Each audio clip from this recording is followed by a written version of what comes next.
These Creditors in Commerce workshop sessions, hereinafter sessions, are the private exchange of ideas and concepts between the providers and the recipients. The content is not meant as legal advice. The use or attempted use of any idea or procedure discussed in these sessions, as applied to the recipient's own personal transactions, cases, or controversies, or applied to other cases, may or may not result in a favorable outcome or the same outcome as discussed in these sessions. Each transition or transaction, case, or controversy may be different as a result of unique actions or unique statements made by the parties therein, and each different act or statement in any transaction affects or may affect whether any procedure or idea discussed in these sessions is relevant to the recipient's transactions or that the outcome thereof will be depicted as in these sessions. The discussion of ideas or procedures in these sessions is not exhaustive of the subjects being discussed. Many ideas and concepts that can affect the outcome of any legal or commercial procedure are not discussed in these sessions, and the fact that the recipients may not be aware of these issues may have an adverse effect on the outcome of the recipient's procedures. It is the responsibility of the recipients to understand their own transactions and to apply the appropriate and complete concepts necessary for a procedural and substantive remedy thereto. These sessions may be redistributed privately by any recipient to another recipient requesting them, condition upon the fact that this notice is provided therewith. If you have any questions, you may contact Creditors in Commerce by email at harmony@creditorsincommerce.com. Okay. What we're going to do is show you this whole money system. The right-hand side is the private side, which was the equivalent on our map of the upside. The left-hand side is the democracy. It was the equivalent on our map of the downside. And this follows credit and debit. Remember, on the left is the debt, and on the right is the assets. What hand side did the Savior sit on from the Father? He paid the debts. He's the creditor. Okay? We start out with a man or a woman. On the right-hand side, they sign a note. It's called a promissory note. And the standard in the Uniform Commercial Code is the wording, pay to the order of. Makes it a negotiable instrument.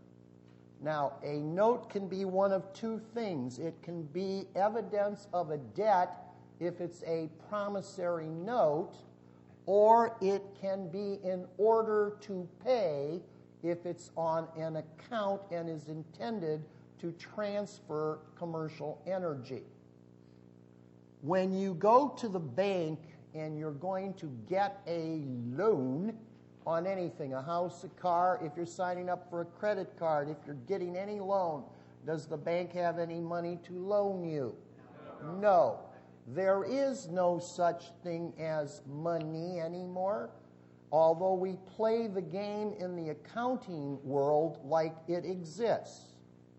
But we don't know what it is. It's not defined to be anything in particular.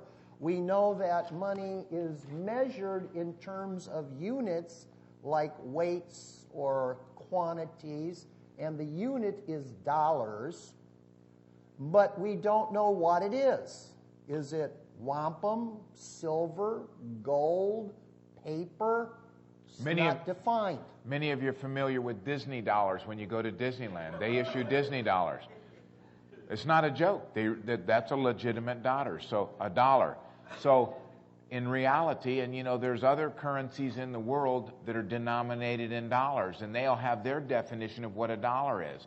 So in reality, HCR 192, where it's dollar for dollar debt, what is a dollar? Well, that gets real interesting. A lawful dollar, what kind of a dollar? So the language is very interesting. So when Jack is telling you that, is it wampum dollars? Is it Disney dollars? Don't know. Is it Gordon Hall dollars? It's very interesting. It's whatever you want to use dollars. Is it coffee beans dollars? If you go to a gaming facility, you don't gamble with U.S. currency. You purchase their local units, and you game with their units. Okay? Casino chips. Now, All the time. the note, pay to the order of bank, $1 million. They get your signature on it on the right-hand side of the contract. Does anybody else sign the note? No. You sign the note on the right-hand side of the contract, a right-hand signature contract, you're the creditor. Who is signing the note? Box 1, Box 2, Box 6A, 6B. Basically, Box 2. He's the creditor for the trust. And in Brandon's language, he's the private trust. Box 2 versus the public trust, who is going to be the debtor who's going to receive a loan from the bank. But before the bank has anything to loan to the debtor in Box 6B, you have got to create something to give to the bank so that they've got something to loan. Now, under the Constitution, doesn't it say in the Articles in Amendment that powers not granted in the federal Constitution are reserved to the states or the people? Yes. Is there any power in the federal Constitution for the national or federal government to create money out of nothing? No. Do they ever create money out of nothing? Never, unless your name is Abraham Lincoln or John F. Kennedy, who have violated the provisions of law. Not a good idea. We need a microphone over here. Ooh, cool. Just a question, because you mentioned that the note gets signed on the right side. Yep. I have seen notes where the signature's on the left side. Well, technically speaking, why would a debtor try to create something on the left-hand side and not be the creditor? But then maybe that might be something dealing over in the debt world after the original creation of funding. So if you get one of those next time, bring it and show us. We're going to talk about a second contract in a minute that you're going to sign on the left-hand side. Maybe that's what you're referring to. Let's wait a minute and see if that happens. Okay? Yes? Hold it.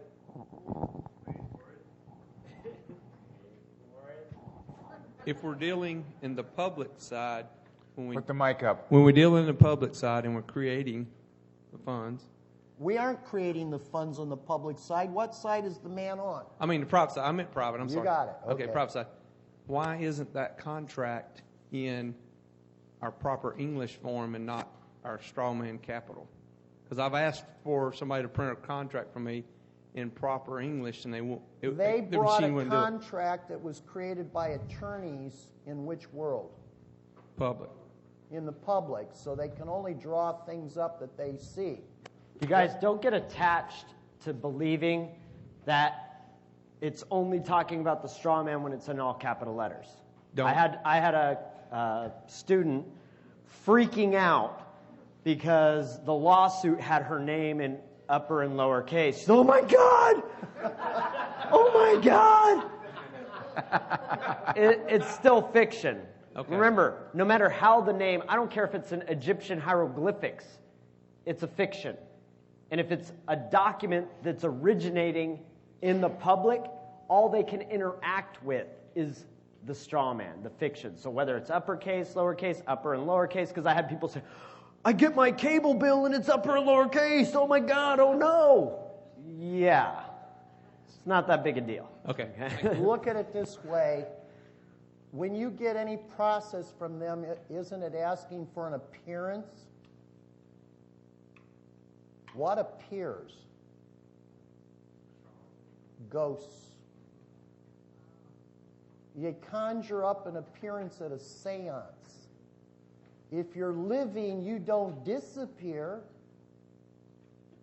And so when they send out a summons for appearance, they're asking for a dead thing to show up. Every civil and criminal case is a probate case. We're dealing with the dead. which is why the defendant can't win, because you ever heard the dead speak? And who has to speak at the court? The debtor. That's why the evidence is irrelevant, because we don't take testimony from the dead. That's why we're here. We're probating his account. And whoever's got a claim as a creditor gets probated out. Okay? And what Brandon just told you, see, isn't the number 2 box, isn't that the private trust? Isn't a trust a fiction? Even though it exists in the private, does that mean that you can't create an entity under the laws of the land called a trust, which is a fiction, but it's under the laws of the republic, not under the laws of the democracy? Okay, so it Which could be all includes caps. all caps. You could have your private trust name could be in all caps as well, because I've had people also freak out that their birth certificate's in all caps. It's just, be familiar that there's what's called style to language. Get a style manual. And the style of all uppercase has a couple of different meanings. It could be emphasis. So you could use all capital letters on a certain part of your process where you want emphasis to be. It also signifies a title. It also signifies a decedent. It signifies an estate. There's all kinds of significance to an all uppercase name. So just keep that in mind. Okay? The issue here is we got the note. The feds can't do it, but the states and the people can. You go to your state constitutions. Is there anything in the state constitutions that authorize states to create money out of nothing? No. So then, who has the power to create the illusion of money out of nothing? If anybody has the right, people do. That's not saying they have the right, but by the exclusion in the constitutions, it doesn't say they don't have the right. So if we have a problem with too much money creation, who's to blame? The people. They're the only ones that can create it. Why are you blaming the bankers and the government? They always do everything right. So they induce the people to create the money that they're going to loan back to your trust. So you've got 1 million created over here on the private side, and you're induced to bring this through, and you're going to tender it to the public bank up here. Why? Because that's where your trust went seeking a loan, right? And so you probably did not realize what you're doing, because the banker stayed low-key. He goes, well, we're going to have to see if you're trustworthy enough to loan your own money to yourself. So we're going to check your credit record. Oh, really? Is there a credit record which stops anybody from signing a note? Even the poorest church mouse, if he's a living man or woman, can sign a note. What they're really saying is, we got to see how smart you are, because if you know what the game is, you're not credit worthy, because you know what we're up to. But if you're dumber than a church mouse, but smart enough to go out and make a living in the public with liability funds, so that you're not going to screw us on your contract with us, and we're going to make a lot of revenue off of you in the public by making you our slave, we will be happy to loan you money. What does the bank do with your note? Sell it to who? Can they sell it in the is your private note money in the public? No. How many times have you tendered an A for V, and the attorney for the other side came back and said, this isn't money, this isn't dollars, we want certified checks, or we want cash, or whatever. This isn't money. What he's saying is, we can't see that. Why can't they see what you gave them? It's private and it's asset funds. So when they sell it, what are they doing? In the UCC, we said it was a negotiable instrument under UCC Section 3. They don't see it like that. They see it like a security. Is it under UCC 3? Where is it? 8. They look at it as a security, not money, not currency, not a negotiable instrument. What do you do with a security? You monetize the security. Who do you take the security to? You take it to the Securities and Exchange Commission registered securities broker. What does he do with it? Oh, this is a security. Would you like me to monetize that? Yep, that's what we want you to do. We want you to get money for that. I thought it was money. On the private side, not on the public side.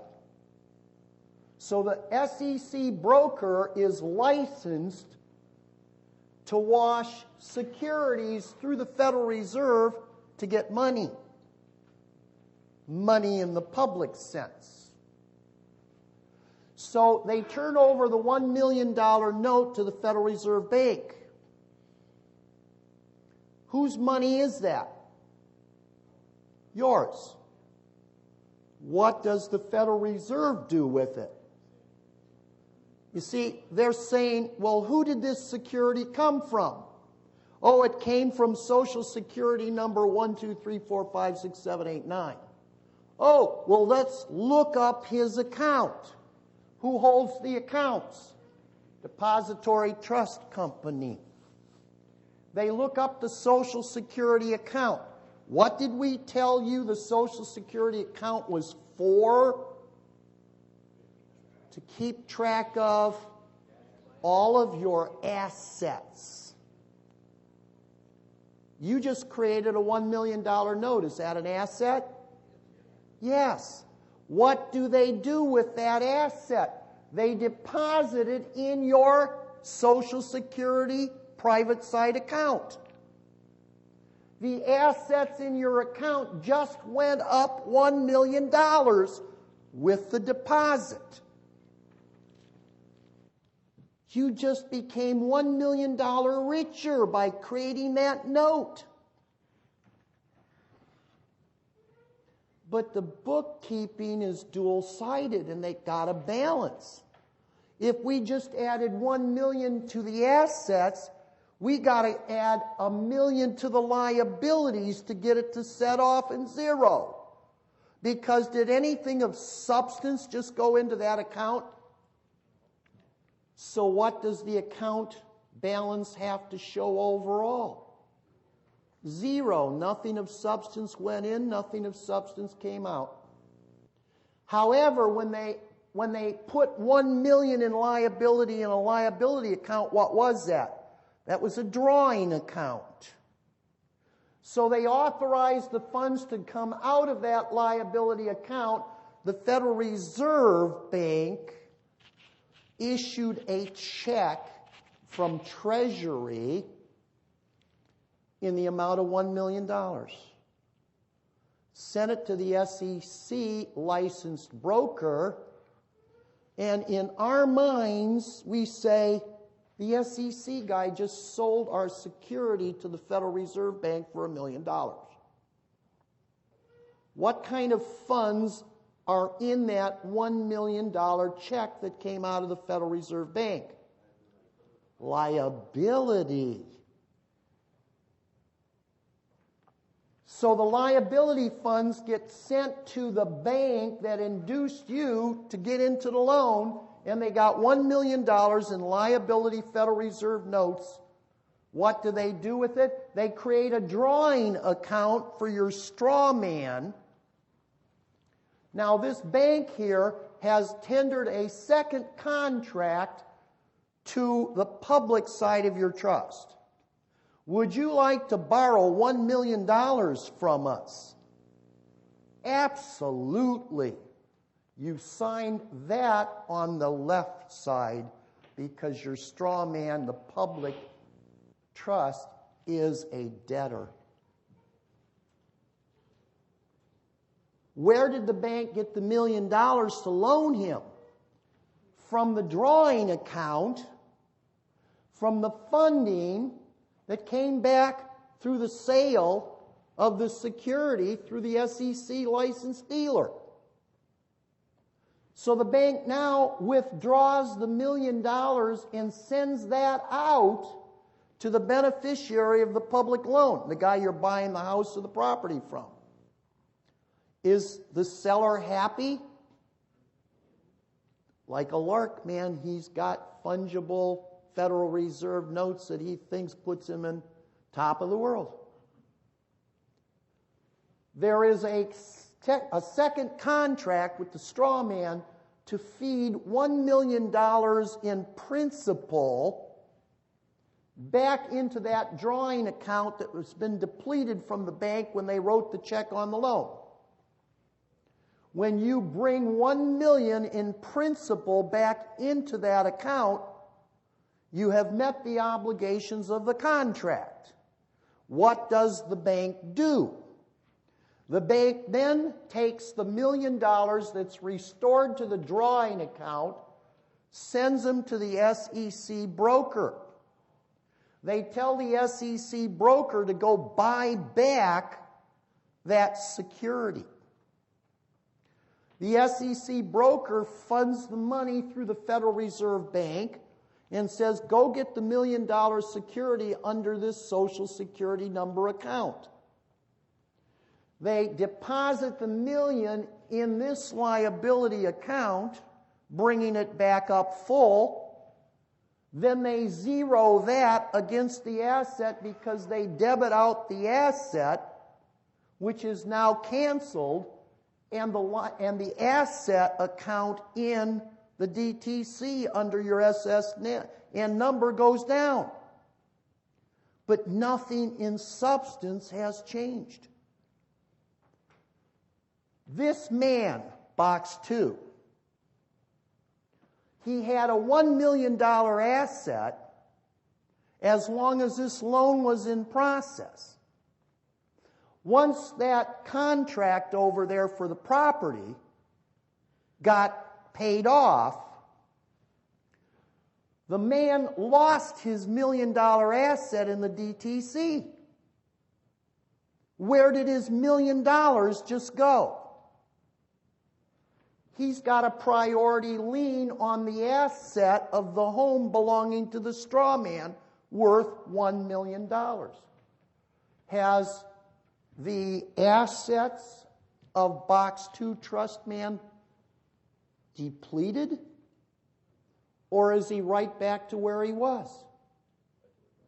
Back to where he was. He's either got the security by drawable assets out of his account or a lien on collateral over in the public. He's fully secured. Is there any fraud any place in here? Would you like to explain to me where on this chart the bank screwed anybody? Is there anything illegal? Is there any unlawful intent? Hearing no response? Well, if the money is, if you created the money's yours to begin with. Right. And they're Hang on. We got a microphone arriving shortly. If the money is yours, you created it, and the bank is taking your money and giving it back to you as a loan and not just as an exchange, and they're charging you interest on your money, that, I would believe, would be the beginning of the fraud. Did you not sign the second contract? The mortgage. Yeah. Yes. Where's the fraud in that? Well, there was... Everything you've set your hand to do, that ye shall do. But wouldn't there be a lack of disclosure? I don't know, Darth.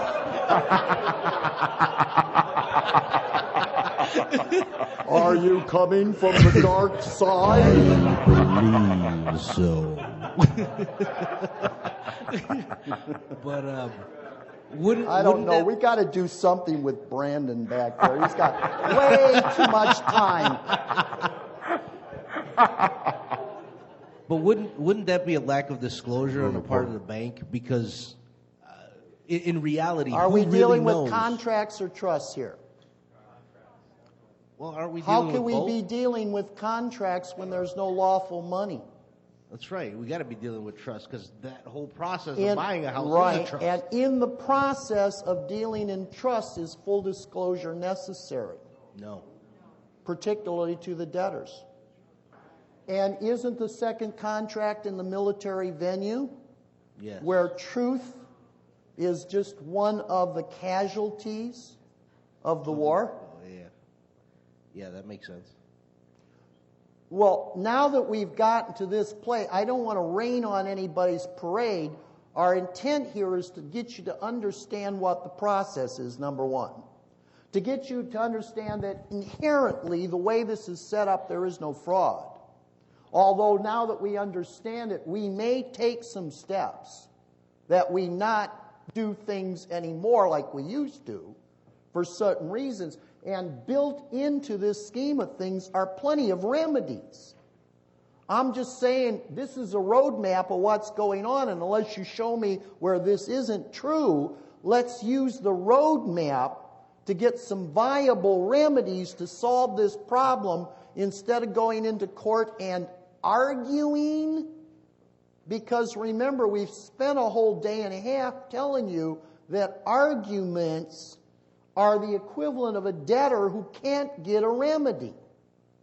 Right?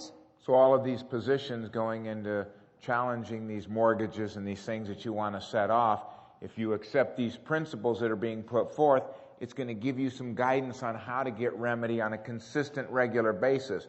Because as a debtor, you might get some remedy because they like to lead people down the false trail and the whole word gets out and everybody runs and goes and does it this way, as opposed to applying principles that are consistent and that are going to get you remedy every time. So if you're dealing with trust, we can do away now with this, they frauded us and under TILA and this and that. That isn't the way to go in our opinion. Might be effective and might forestall, might even get you some remedy, and there might be more than 1, 2, 5 cases. But the reality is, what is yet a consistent, permanent, viable, applicable theory that works?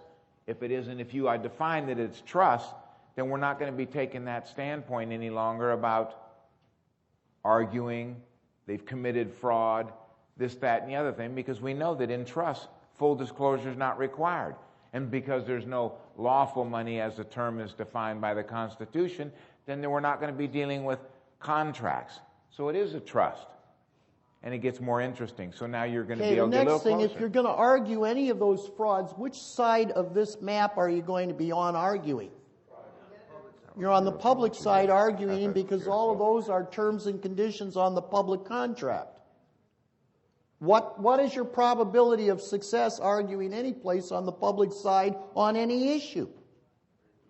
Pretty much zero. Unless they want you to win one, which then everybody runs and does that thinking that's the way to go. Okay, there was like a question there and a question here. Okay, other question. Are you going to go through one of the remedies that you would suggest? Maybe. Just asking. Okay, just answer. I have a question with that process. Say if I was looking to buy a home and I got to the process where I've signed the first contract, could I not sign the second one since in actuality the home was bought when I received the keys? Who has the license to process your stuff or monetize your note? Who has the authority to run that through the SEC, monetize it, bring it back around and come out for so that you can pick it up. The bank. So if you don't do what the bank wants, are they going to let you do it? Okay. Yeah, but don't you go to a hearing called a closing? Right. What are they closing?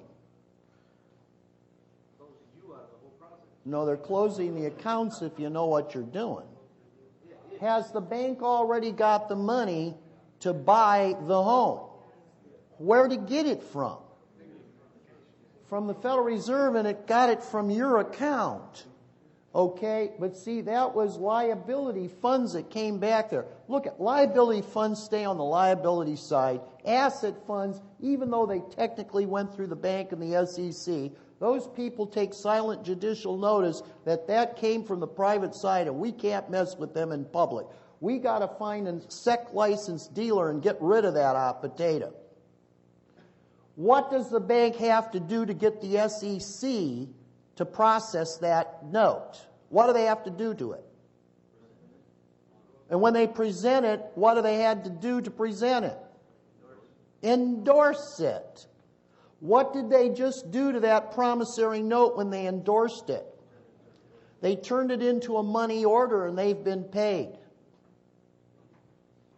And they're licensed to do it under the... This man is not liable on a note once they endorse it,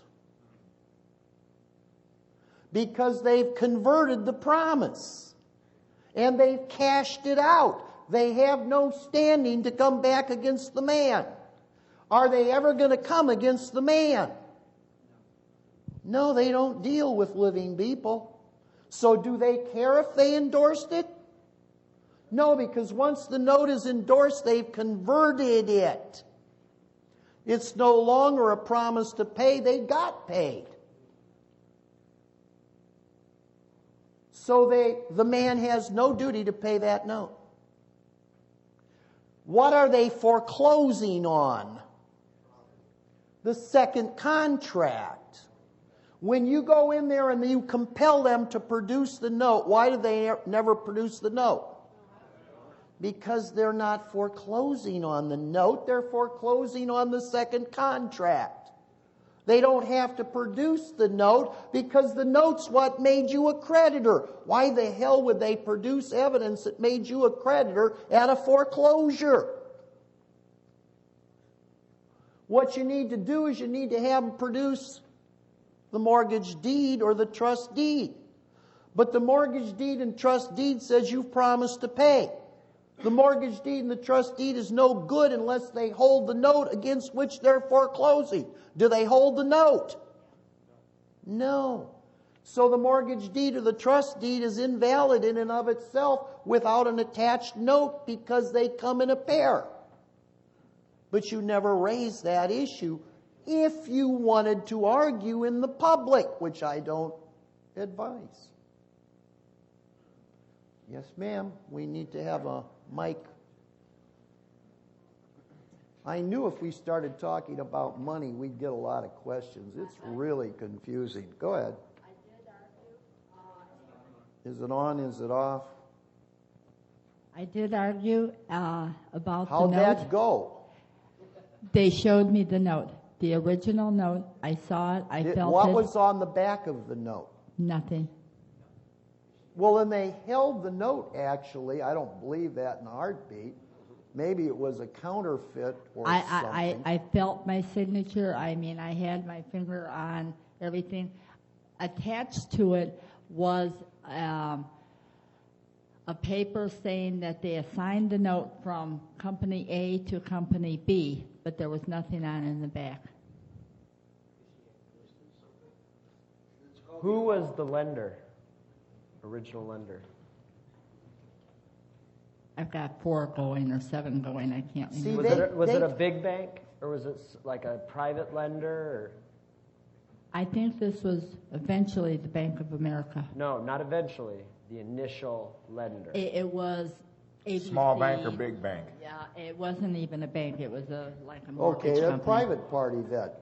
So it was a private loan. Yes. Okay, because see, they They don't can't- know how to monetize it. They can, if they didn't monetize it, they would have to come up with private investment funds to pay off the obligation. which means they truly held the note. And if they truly held the note against the second contract, then they've got a cause of action. But you see, the way everything is going to, that doesn't mean you don't have a remedy. No, it means your remedy isn't about the securitization of the note. Your remedy is close the account or settle the account, handle the title, handle possession.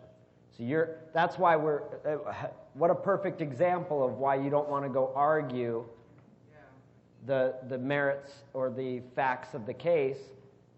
In the case of a private lender who actually put up their own money, you have no argument.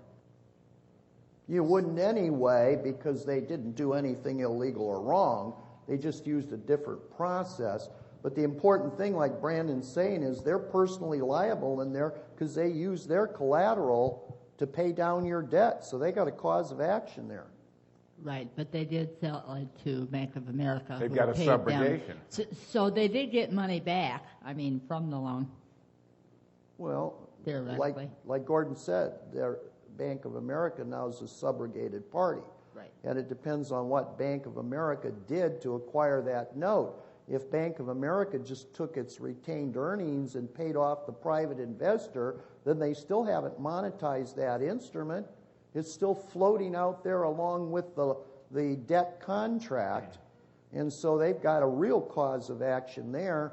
And they did not lose their cause of action because there's no endorsement on the instrument converting it. But that doesn't mean you don't have a remedy. Okay. Okay? Thank you. We have another. You again? Me again. Wow. Either you're incredibly stupid or you're incredibly intelligent. I don't know anything. Okay, well, we've resolved that issue then.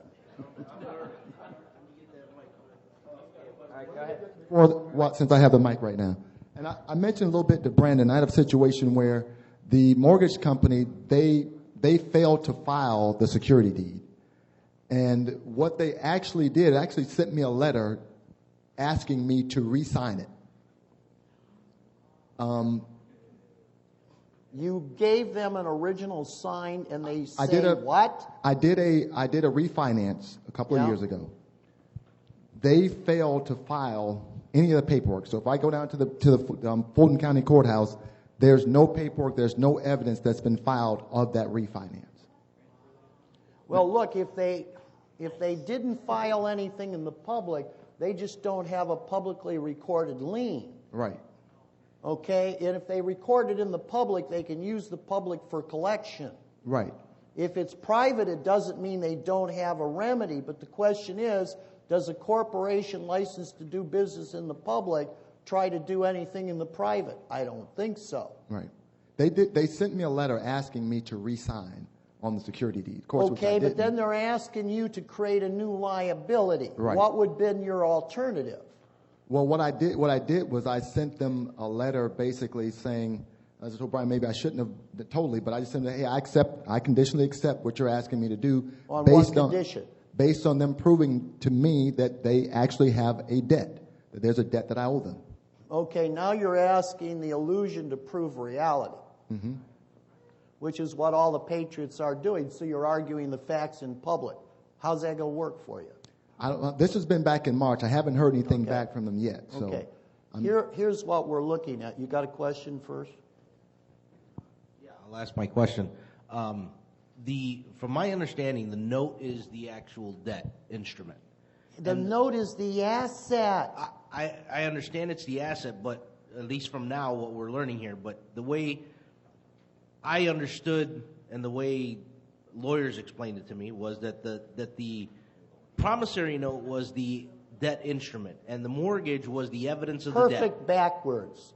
Definitely backwards. The asset's the liability. Okay, I expect that from the public. Go ahead. That's the way I understood it. That's why I'm asking, because you think they're going to tell you loaned money to the bank so that they could screw you? Of course they're not going to tell us. You want the reality out of it? Of course, we got to be colorable. Right, but the reason why I'm bringing this up is because in Ohio, for example, you had all those cases where they had to the judge ruled that if they didn't have the note, then they didn't have Somebody didn't have must have standing. raised the issue right. It's not that they didn't have the note, but they had to pair the note without an endorsement with the liability as a pair in order to have standing to bring their suit for default. The problem is, most of those notes are sitting up in the DTC. They're not lost. They're on the private side. And they've got an endorsement on the back of them. Because it's endorsed, it's evidence it's been paid out. But it came paid out in a liability up there. See, there is no money. What did you create? Nothing. It was an illusion. Can you create substance with the pen on your hand? No. It's only an illusion. Do not try this in reality. Okay? So this illusion here cancels this illusion up here. There's nothing. There's only some figures in an account which purport to be a debt there and an asset here. The bank says, pay off this debt, and you go say, take this asset and pay off that debt. Are you even? Yes. Why won't they take this asset to pay off that debt? What asset? I can't see beyond that bar. There's nothing there. They can't see into the private. The public can't deal, they can't see into the private. Remember on our above and below chart, the map? That's like a mountain lake view. The horizontal line is the shoreline. The mountain in the soil is substance, it's above the line. The lake is below the line. Do you see a mountain in that lake? Yes, you do. You want to go walk on that mountain on that lake? It's not going to support you. It's all fiction. The line here is a two-way mirror. If you're on the mountain, you can see down into the lake. If you're in the lake, you cannot see the mountain. That's the way this map operates. Question. We need a mic runner. We have someone over here first, or? Well, wait, I think, are you done? No, I'm just waiting to get back to my Okay, question. finish up and then you can have the mic. Back on, you started, but you said you're going to hold off, and you went to the gentleman right there. No, you've got the mic. Go Oh, ahead. okay. So what I was talking about, another gentleman had the same issue that, as we mentioned, the mortgage company did not file the note. They did send a request that I re-sign, which I did not. Another gentleman did. Okay, but remember, what do debtors do? They don't solve somebody else's problem. Right. They delay. They obstruct. They argue. Right. Creditors solve the problem. Which one were you? I think in this one, I guess I was the debtor on this one. Okay. So the question. What is going to be your ultimate decision out of the court in the public? For you or against you? Probably be against me. Because you're a debtor. That's the end of the story. So we how can do I take hours and explain stuff, but that's the bottom line. But so how do I deal with that? We'll show you the remedy by being the creditor. We haven't done that yet. We're still answering questions here. Okay? And I don't mean to cut you short. I'm just saying we can discuss everything that's going to go wrong, or we can spend more of our time this weekend showing you how to do it right. Okay? So that gentleman back there then asked a question? You're probably going to tell me the same thing you just told the gentleman right there. Why do you assume you're a debtor already? Oh, no. No, not. Okay, well, in that case, you probably will not tell me the same thing you told the gentleman. You are the best possible you. What I was thinking you were going to tell me the same is that may come into the remedies that you may talk about next. What I was going to ask is, so if the mortgage deed is a liability being attached to the public trust, trying to get my words right. And if the asset side of that liability is in the private, and you go there and you say, well, I mean, they have to validate this liability. What is, where, show me the collateral or the asset based off, that's backing this liability. Like that's in a private, so they can't show you anything. Oh, okay, let's say I'm the bank, and let's say I'm going to be really honest with you, which I can't be, and I'm going to tell you the truth, black and white, which I cannot. But this is a rare moment in time. And you're going to say, justify what you're doing. I'm going to say the following. You've got a contract in my possession to pay back a loan.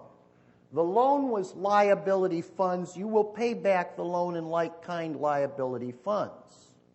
Now, sir, we haven't screwed you because, quite honestly, you were the source of this loan because in the public, we can't do anything without you. We rely on living people. And I know I can't see you, and I know I shouldn't be referring to you as a living man, but sir, you did create money that loaned to us, but because that is a security in our world, we had to sell the security and we had to get back the funds. Now, sir, we haven't gypped you because your funds are sitting up here in an asset account. And as a living man, if you wanted to draw against those funds, just make out a payment wizard, send it to the DTC and draw them. But sir, that's your business, not ours. Now, we're here collecting on this contract. Now, we loaned you liability funds, and that's an account, but to secure that account, we put a lien on your title. Now, Brandon is going to follow some of these things up, talking about titles and possession. Because this is just about paying debts. We're not really talking titles or rights of possession, but we're saying, sir, as soon as you return to us the liability funds here, we can redeem that whole thing back, and your living man then can replace his lien on the title that we currently lien right now, and you have lost nothing.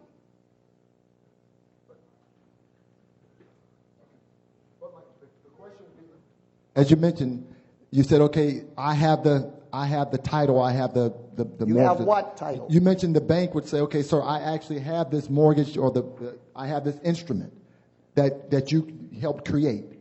So the question that I had to those guys, okay, well, if you have that instrument that I What helped, instrument are you referring to? whether The it's note? the note. But they don't have it anymore. That's my whole point. They put it up here in an asset account for you. You've got it. You don't have it in your possession. Your agent has it on deposit. It's yours. It's your asset. You've got a like liability, but you've got an offset asset. But I thought once that contract is completed, that they are from that account that they are paid at the closing. That they're paid and they're closed out that's the purpose of the closing. Okay, for the banks look to at get it paid this and closed way. out. If you only signed this contract and the money came back over here and came back over there and they paid the seller and you didn't sign that contract, the bank just spent $1 million. Where'd they get that from? The Federal Reserve, which was through your account over here. Now, let's get the picture. You don't want the bank to charge you on that mortgage, and you don't want the bank to put a lien on that property. Your straw man now is clear and free, $1 million on that property, because these funds paid the seller, and at the closing, he's going to have a $1 million property, right? But there's something inherently wrong with this, because now you're leaning his $1 million property, and you've also got a $1 million asset account here, and the bank is supposed to come back and redeem this asset account, and the bank has got no money to redeem that asset account. Well, So you now have $2 million, and the bank owes something, and they're getting no income stream to pay it back. But that's one of the requests that I have. The bank owes something. All I ask them to do is show me here's where you owe me. I just showed you. If I were the bank and I told you the truth, I just showed you. The bank cannot tell you the truth and will not tell you the truth, and you're a debtor, you don't get the truth.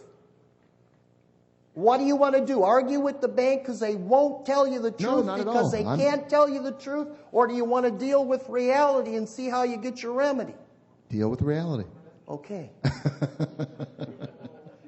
You understand? The only point I'm making is all of your arguments about fraud in themselves will never cut it. Right. And my point was not to say there was any fraud. My only point to them was saying, okay, I understand you're saying, whatever was lost or whatever you don't have.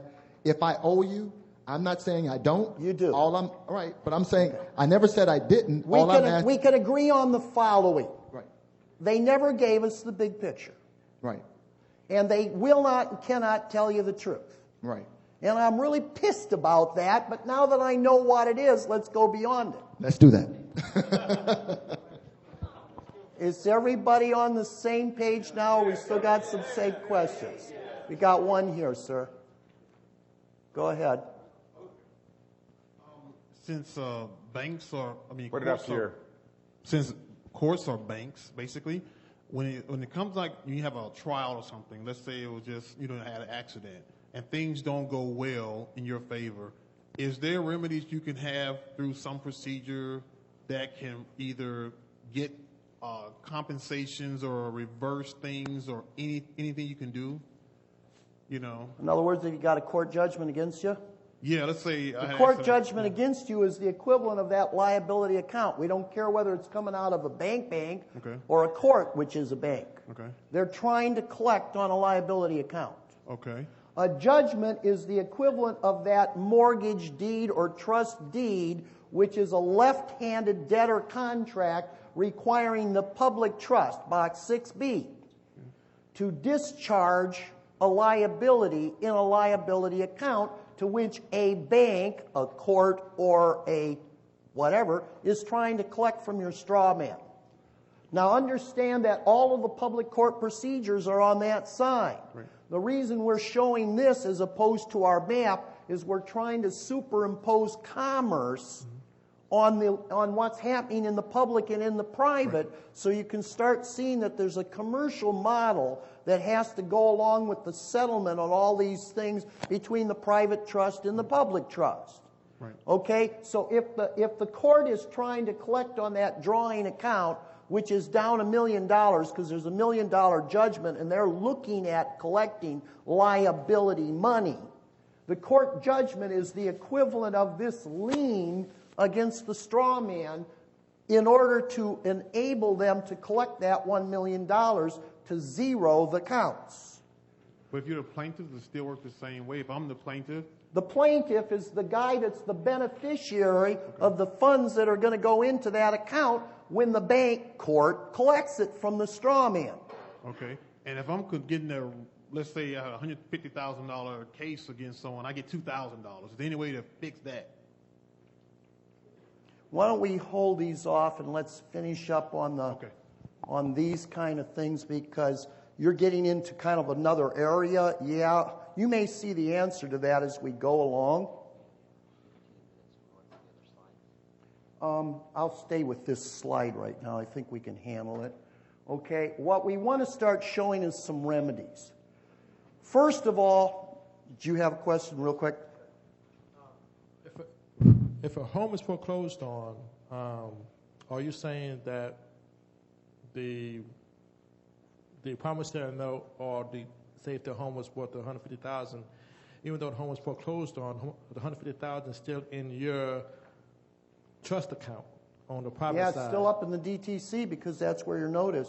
Okay, so even though people are now trying to go back and say that they were fraud upon, which is not correct, they still have that money. Say if you buy 5 houses and they have a value of $150,000, that's $150,000 times 5 still in your trust account. Yeah. Great. Okay, because until this whole loan process with the bank is done, those funds are still there. Did everybody follow what I'm saying? Is if you tried to cut this short, once the bank puts your private note through the SEC, you've got $1 million deposit here. There was $1 million put out into the public, which bought quote, your property from the seller, and if you take possession of that property with no bank liens, free and clear, you just doubled your money because you got a $1 million asset over there. You got $1 million in the account over here. The bank is showing that $1 million ran through its account. It's getting nothing back. The bank is going backwards. It's going to collapse. But isn't the bank part of the trustees or the grantors in that public trust? And if we do something to destroy those banks, what are we doing with the public trust? Destroying the public trust. Why do we not want to destroy the public trust? Because we rely on it for the beneficial interest in public. So we can't screw the bank. Isn't this a novel concept? You came here thinking the bank's screwing you, and now your process of rectifying your problem is trying to screw the bank? That is not the remedy. Have another question back there? Let me see if I, just from listening to what you're saying, so in reference to we want to buy a house, and you're saying it's like a two-step process. So let's say, for instance, I'm going for a $200,000 house, do the first process, but then the bank comes back and says, we can't do anything, you're denied. Is that $200,000 note still created? If the bank induced you to sign the note and took delivery but didn't deliver the home, they either defrauded you by taking your asset, which would be illegal and unlawful, or else they just deep-sixed the note and destroyed it with all the other paper because it wasn't a complete contract. You want a home? Here's how you get a home. HJR 192 says what? That the Treasury will discharge every debt dollar for dollar. Go out and sign a contract to purchase a home from the seller. What's the sale price? Let's make it $1 million, just like our example, right? Okay, now you go, okay, I'm going to get this home. I got this sale contract for $1 million. What are you going to do with the sale contract? Go to the public bank? Oh, hell no. You're going to do an A for V, R for V. What are you going to do with the A for V, R for V? You're going to tender it to IRS, U.S. Treasury. Where are they going to draw the $1 million to buy your home? Out of this asset account. So how is that going to work? You give them the authority to draw the $1 million out of the asset account to discharge the liability of the contract for the home for $1 million. They remove $1 million through the DTC, through to the Federal Reserve Bank, and they credit the seller $1 million. How does the accounting come out? The straw man now has a $1 million asset, a home, free and clear. The living man is minus $1 million in his asset account because he financed the public trust. How does he recover his interest? He files a $1 million UCC1 lien against his straw man's ownership of the home. He's got a $1 million commercial lien on the home, which is an asset. How much has the living man lost? Zero. How much has the straw man gained? Zero. He's got a $1 million home with a $1 million lien. Total equity, nobody's screwed. Your problem is you got to know how to deal with the DTC and the Treasury. Hold down for a minute. Okay, now, people have heard of Pastor Tony King, right? Pastor Tony King's process is the authority to bring 5,000 members into the DTC. What happens when you get a membership in the DTC? you get a participation number. The participation number means they will allow you access to your asset account. Once you get your participation number, 90 days later, you're up for a probationary visit by FBI, Treasury, whatever, and they're going to interview you as at the end of a probationary period to see if you are competent to be able to handle access to your funds without harming yourself or anyone else. If you pass the competency test and you continue to maintain competency by not going crazy and berserk, then you have the capacity to keep accessing your asset account to acquire and set off, settle, and close debts, so that you no longer on a contract or a transaction by transaction basis have to deal with Treasury, IRS, and everything on each and every transaction you do. And so if you think that might be an advantage to you, and if in your mind you're comfortable with that relationship, then that is a potential remedy. In reality, we are all members of the DTC, even if you don't have a participation number. Why? Because they're handling your account, whether you know it or not. Your account is there. With the participation number, you're pre-approved. Without it, you've got to operate on a contract-by-contract basis. Are we in harmony with HJR 192?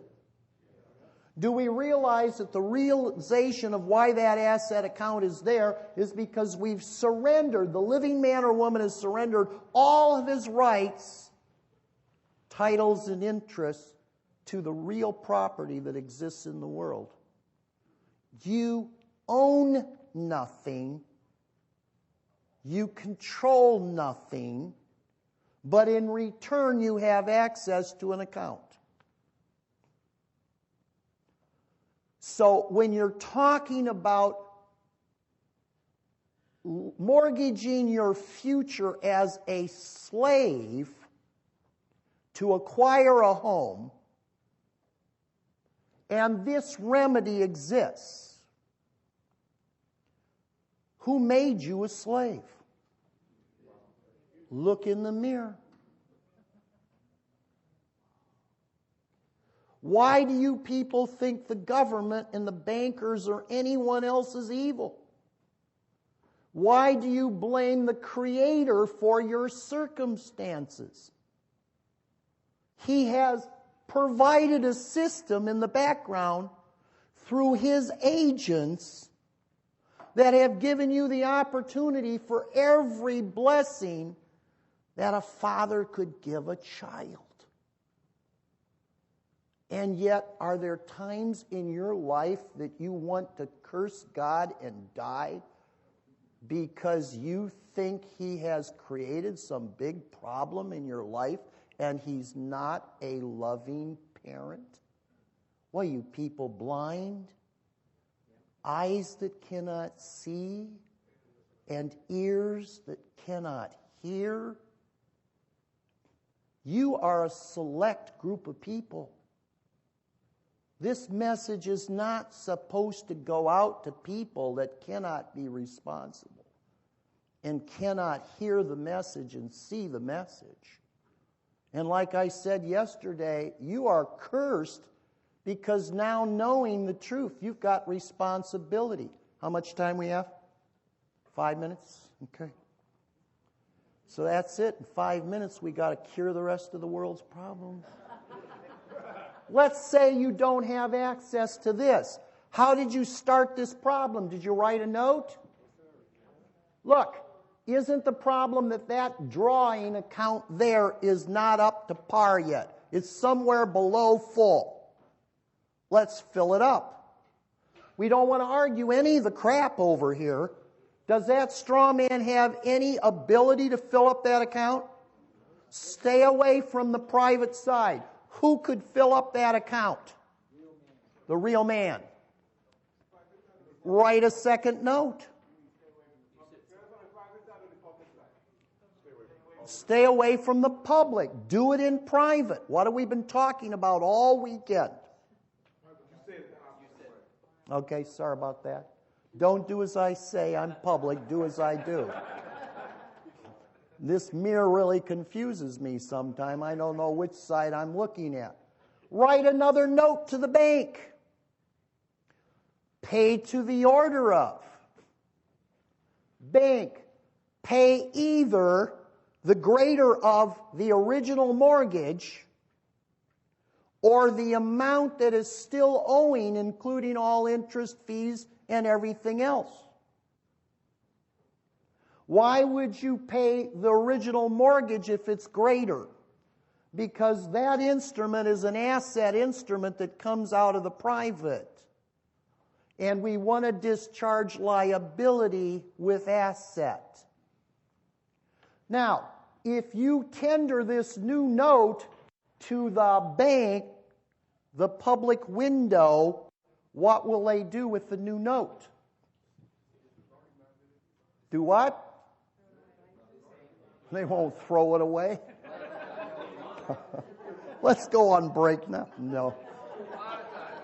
What they will do is they'll go, we can't use this piece of crap. What will they do with it? Send it back to the SEC. Which will do what? They'll send it to the FRB and the DTC. Now your account is up $2 million. They put $1 million over here and they write them a check for $1 million. Federal Reserve notes liability fills this account up, doesn't it? So then they're going to cancel everything, right?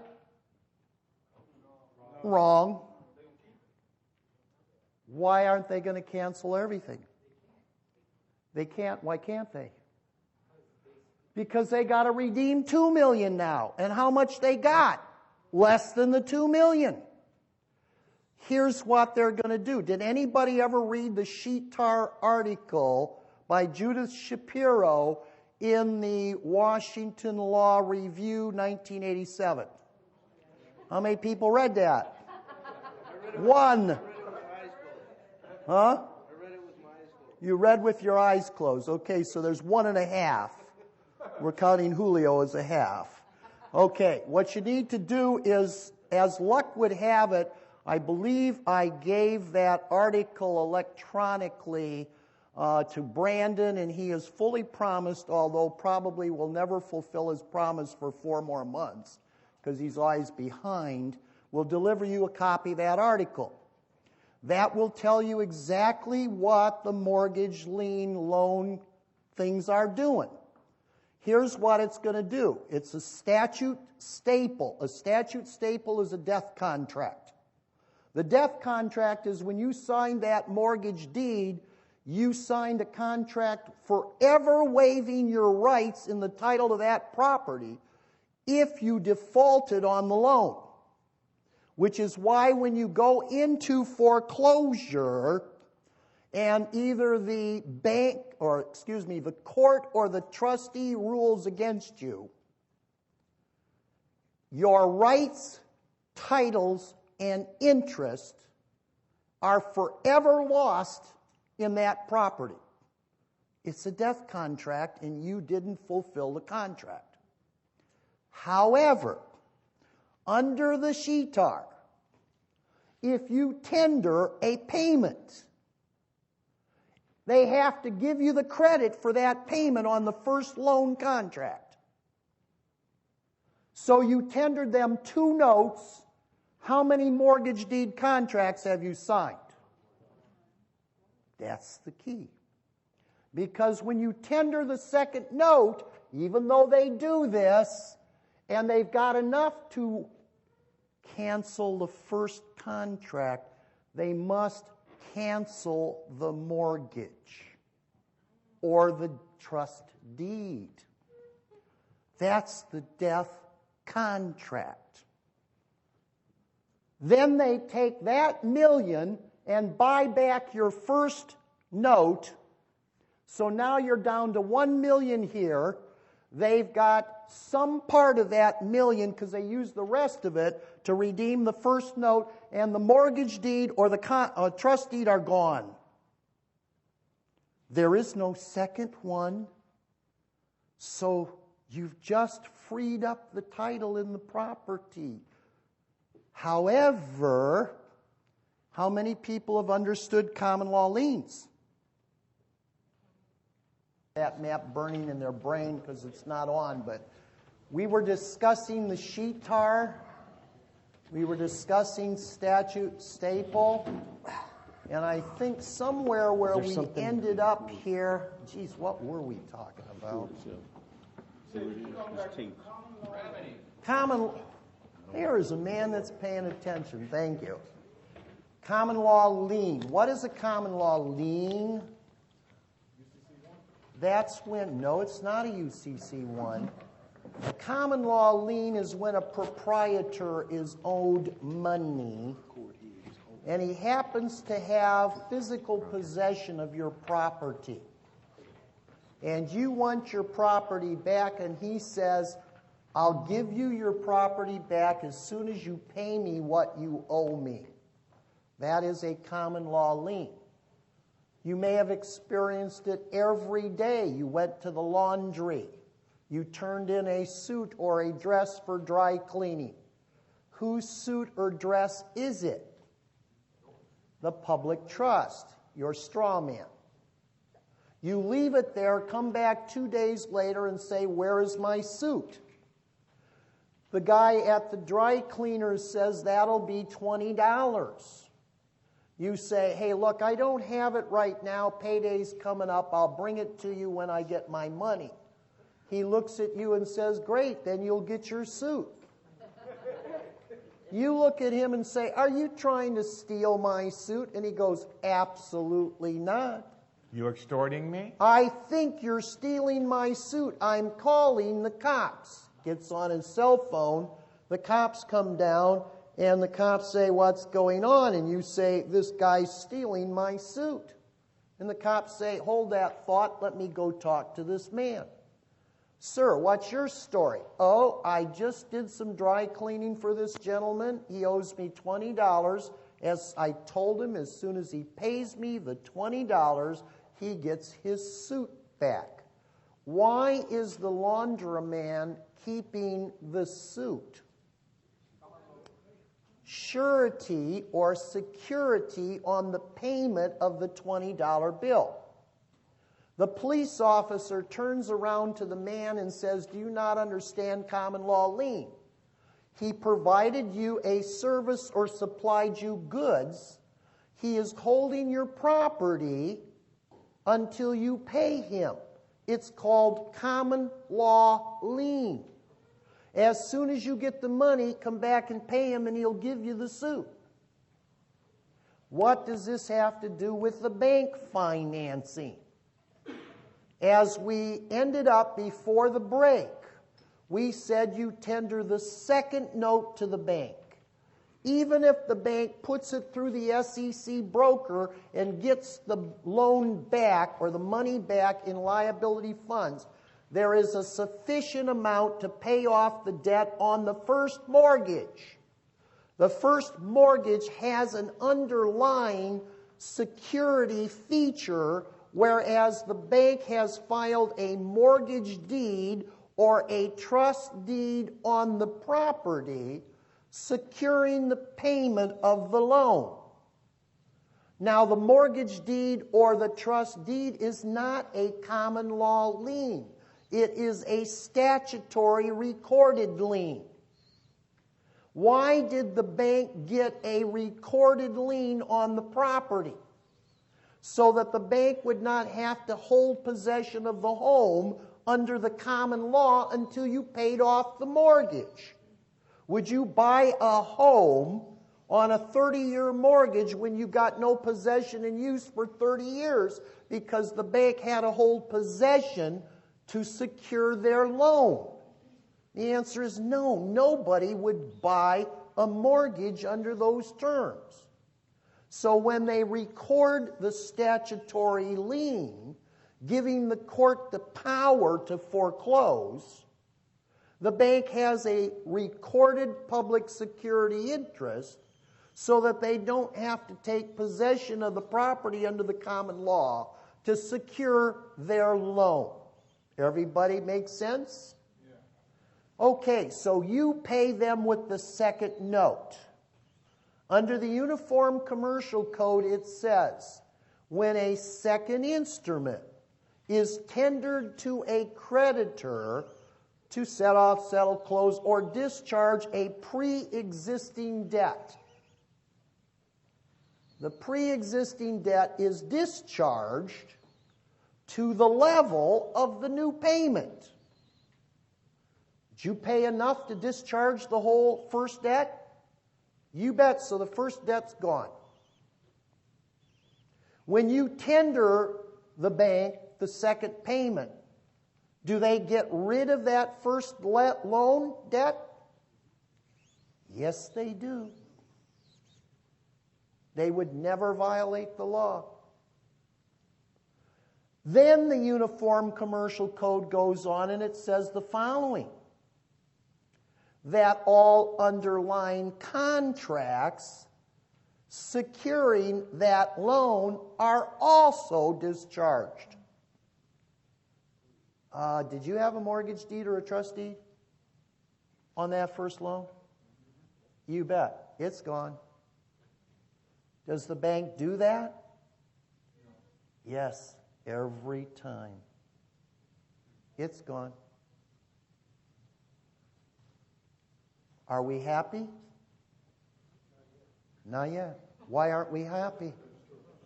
We got to live with the consequences. What are the consequences? Since the bank took the second note through the accounting system, your DTC asset account is still plus $1 million representing that second loan. But because we use some of the proceeds from that second loan to pay off the liability still left on the first loan, does the bank have enough currency yet to discharge the second loan?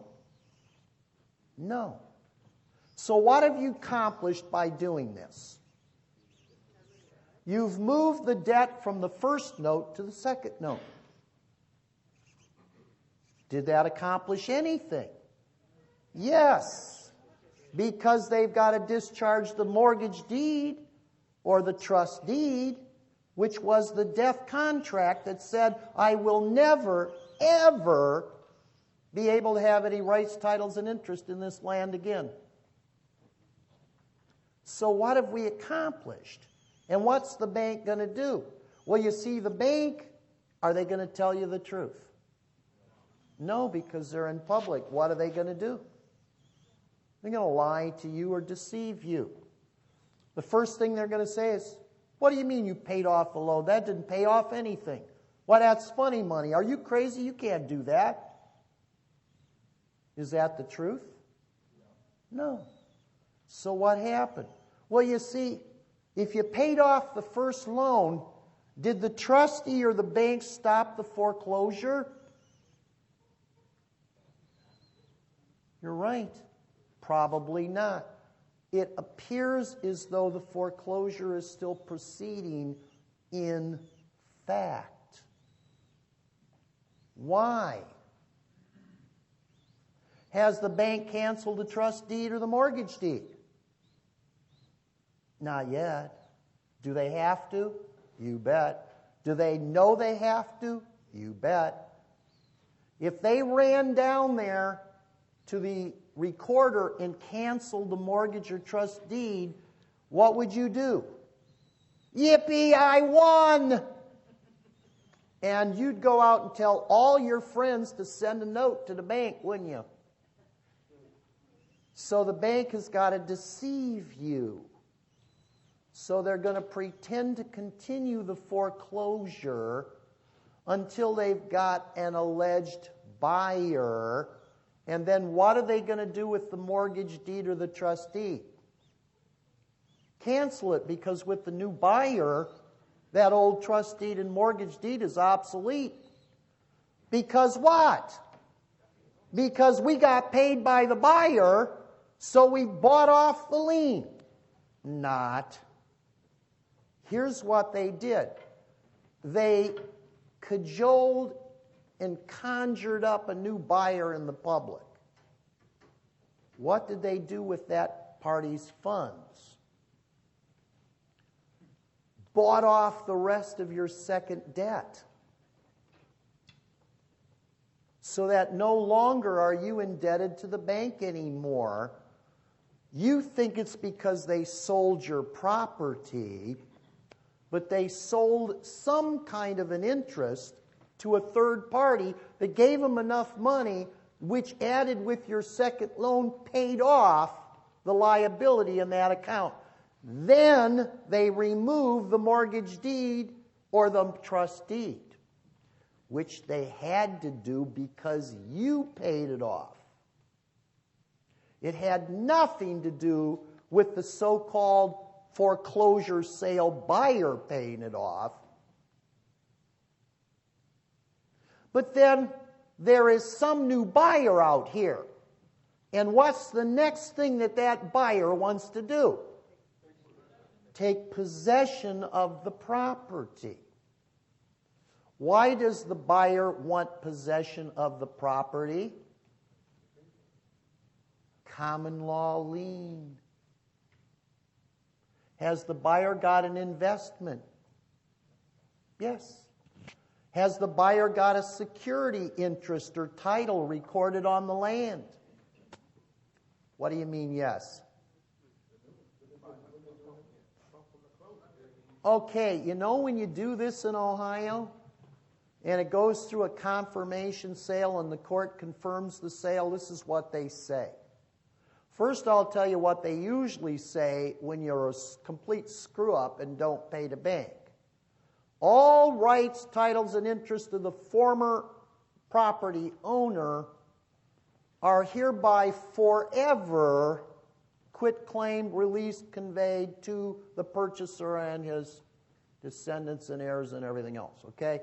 That's the death contract. You are never going to get anything back unless the state has a redemption statute which you could go in on or whatever, okay?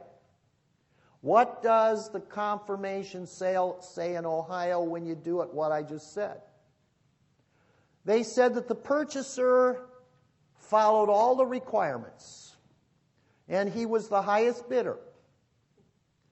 And then it says, in order for the protection of his title, he is subrogated to the lien hold interest. Who was the lien hold interest of record? The bank holding the mortgage deed or the trust deed. What did you owe the bank?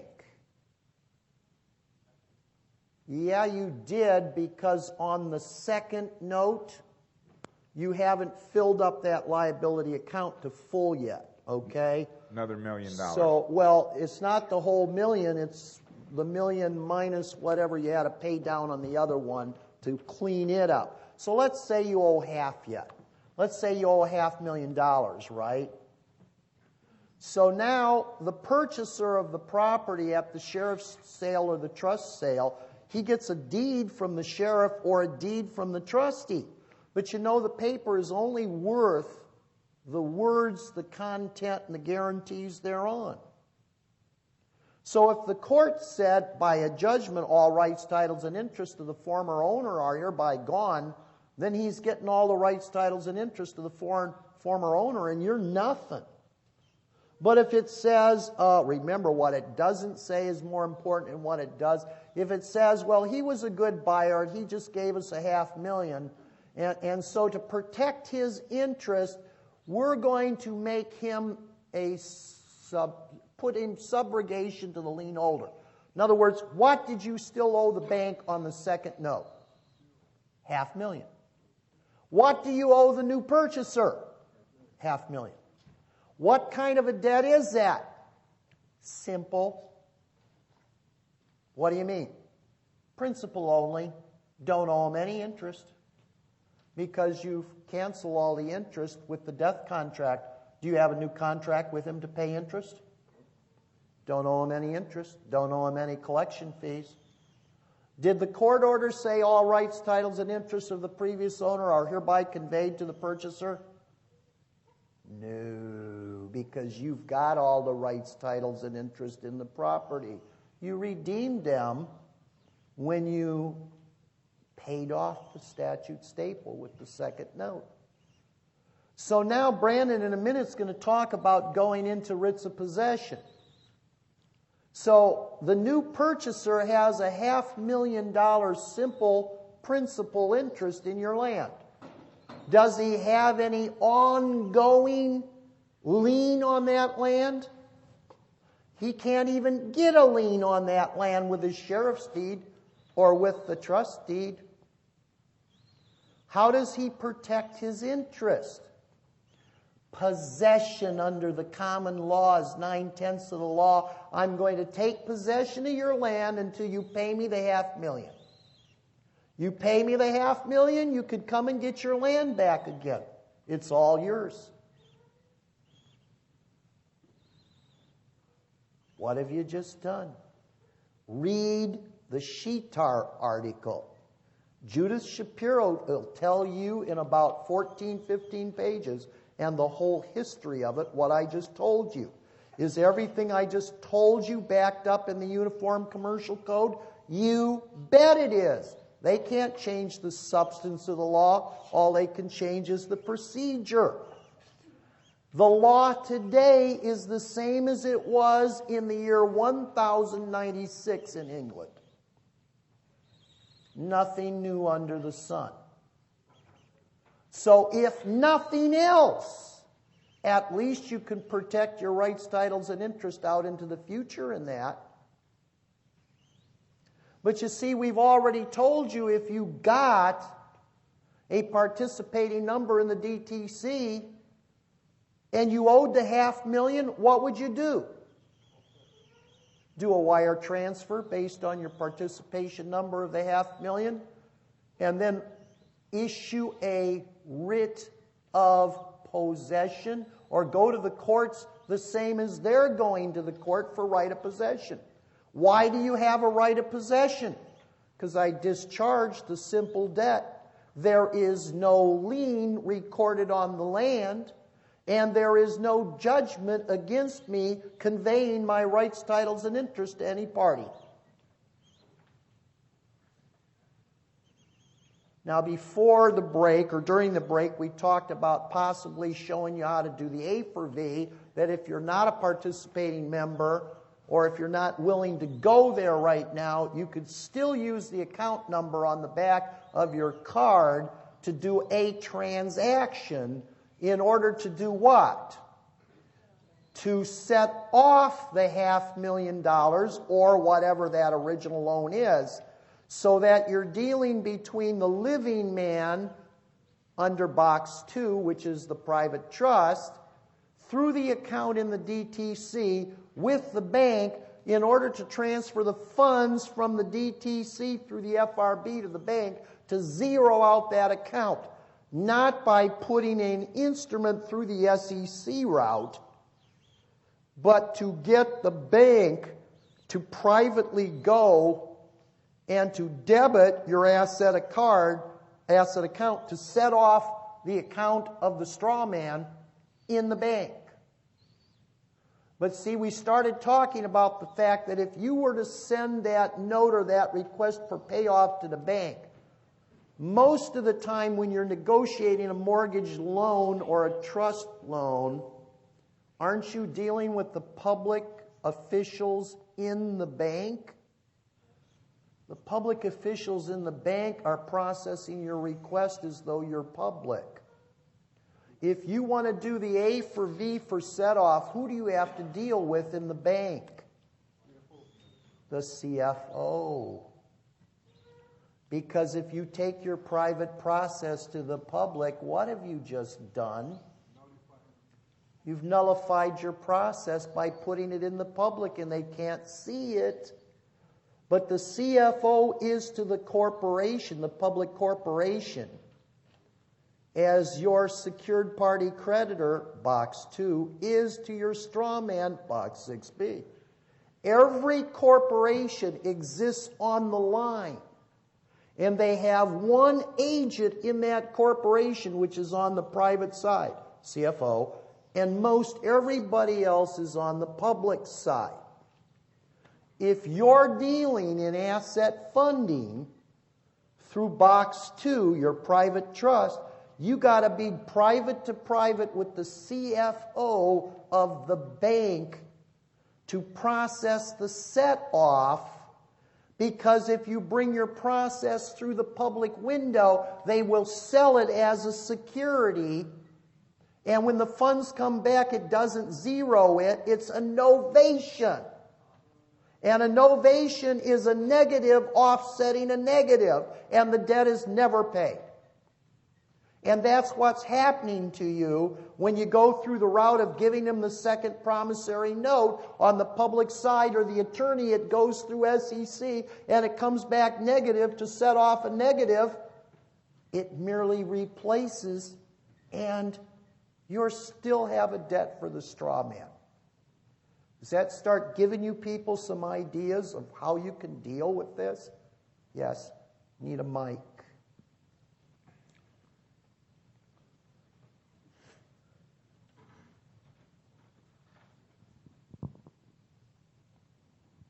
The A for B process wasn't working using the CFOs because Treasury was looking down on that, or basically checking into them or something. They have got a million little games to play with you to get you to abandon your process. And I'm actually going to show you, and I've already shared with in the Living Temple processes, a way for you to send your tender for set-off to the IRS Technical Support Division, get a record of that, and then send that record into a process with the CFO.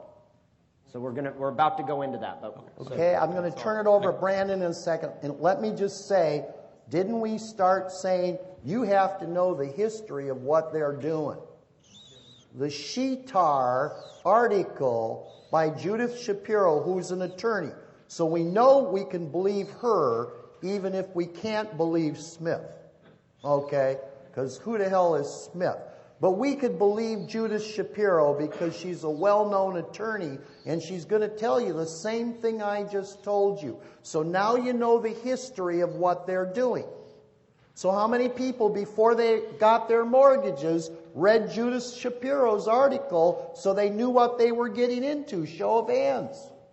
Oh, you guys didn't figure out what you were doing? Oh, man, due diligence don't work strong in this room. After you know the history, you got to know who you are. Because you, as the private trust, created the funding. But you, as the public trust, got yourself into some problems. You got to understand, to get yourself out of the problems, you cannot rely on the arguments or the court appearances of the public trust. He has no remedy. So you have to understand, oh my gosh, I am the Alice. I got to come as the private trust with a remedy. Otherwise, it isn't going to work. So now that you know who you are, you're going to say, but what kind of procedure am I going to use? Oh, we're into category 3. We got to know how they developed rules to try to confuse you so you couldn't bring a process that's going to give you a remedy. So you see, this weekend we're covering all 3 of these areas because they go together. But you're going to see that as you start learning about history, who you are, and remedies, would it make much difference whether it's a house problem, a tax problem, a credit card problem, a family court problem, failure to pay your child support? It's all the same process. Yes, sir. Yes, Jack. I'm having a little problem understanding. You constantly refer to it as the second mortgage. There wasn't a second mortgage. there was a second payment. What you're going to have to look into is the term novation and get in it, understand what it means. And it has a very specific definition. It's the replacing of a old debt with a new debt by the mutual consent of all parties concerned. And so what Jack is telling you, the debt is still there. It's a novation. So when he uses you just rolled it from you to the public generally. But see, when you sent the second notice to the bank, the second note to the bank, that's not true. Because you were liable on the first note, you are also liable on the second note. So you novated it from your first liability to your second liability. Now, if you brought Federal Reserve notes in to pay the rest of that, then you novated it back to the public, but your personal liability is gone, so they'll cancel you out. But what really happened is a seller at the sheriff's sale or the trustee's sale, he brought in Federal Reserve notes and he novated your position away from you, but the bank closed the account because now his liability from the public closed your private liability to the bank. So you're excused from the bank, but you transferred your private liability from the bank to him because he subrogated to the bank. He bought out your public interest in the account, and now you got to pay him instead of the bank. But nobody really got paid because it's just evidence of a debt. And even if you went over to the DTC to pay him, there's no substance there, but in the game we're playing on accounting, it zeroed out, so now nobody's liable. But it's all an illusion. Shakespeare says there is no reality in this world. Everything is a play, and we're just actors playing out the play. Don't take this world too serious unless you're dealing with God's creation, and then love it. It's perfect. All the world is a stage, and all the men and women merely players. You haven't done one substantive thing in your whole life when it came to the public. Thank God that God gave you life, He gave you a family, and He gave you His creation, and that's the only reality that exists. Everything else is Disneyland.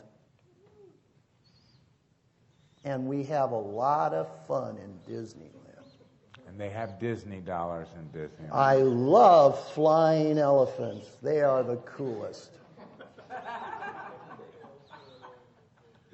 Don't you tell me elephants don't fly. You'll bust my bubble, man.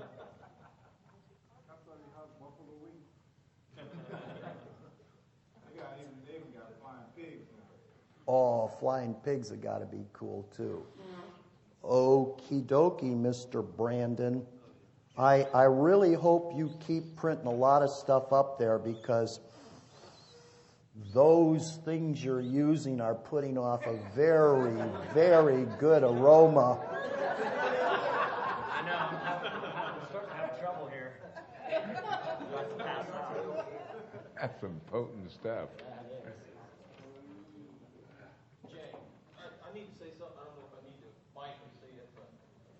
Yeah, you do. Please hold on a moment. Put it on the tape. Well, I actually wanted to ask you a question. Is the trust that we create when we sign these mortgages, is it the same as a intro vivus trust?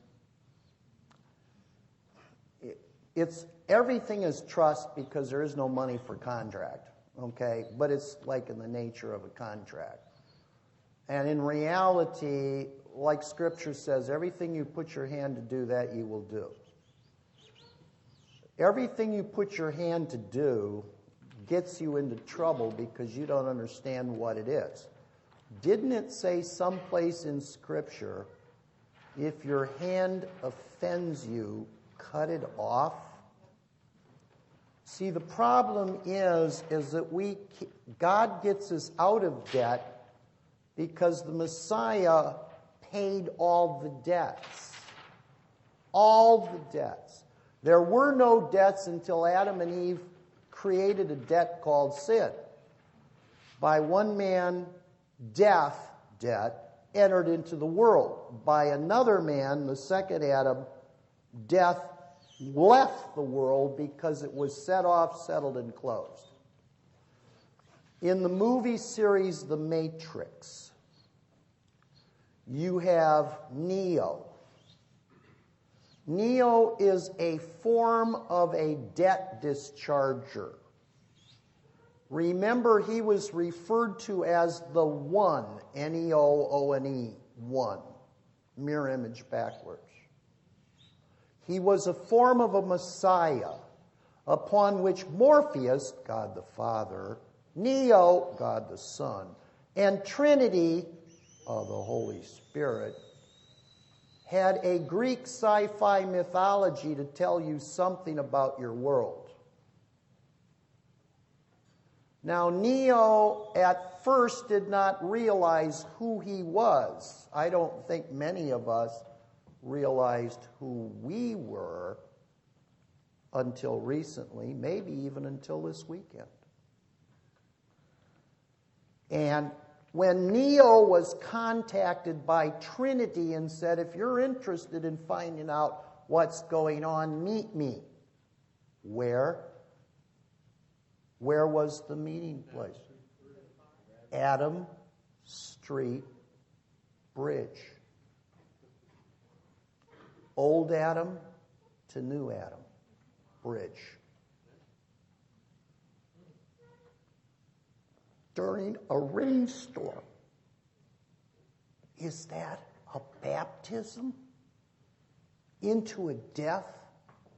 When Neo was flushed from the matrix, was that a birth and a re-life into water of life? Everything they're telling you is about remedy. You get yourself into trouble by your hand offending you going into debt. And there's always a remedy. We're here this weekend because we don't have problems. You thought we had problems. Only debtors have problems. I hope there's no debtors left. All we've got is a remedy. All we have to do is understand who you are. And you can get that remedy. That's all it takes. You've got the evidence and the witnesses all around you. When we do some more play acting tonight, like we did last night, why are you standing in front of the judge and the prosecutor, and why are you afraid? They're going to belittle you. Didn't they do the same thing to the Christ when he was on the cross? Who cares what they say? You've got the remedy. They don't want you to get your inheritance. What's new about that? Isn't there a story in the New Testament where the people of this world plotted against the heirs of the master to kill the heirs so we could steal the plantation? That's why they won't let you get access to your account that easy when you're in court. They want to see if they can separate you from your heirship estate in the gift that you were given. Go out and fight for it by going to peace. That's your only remedy.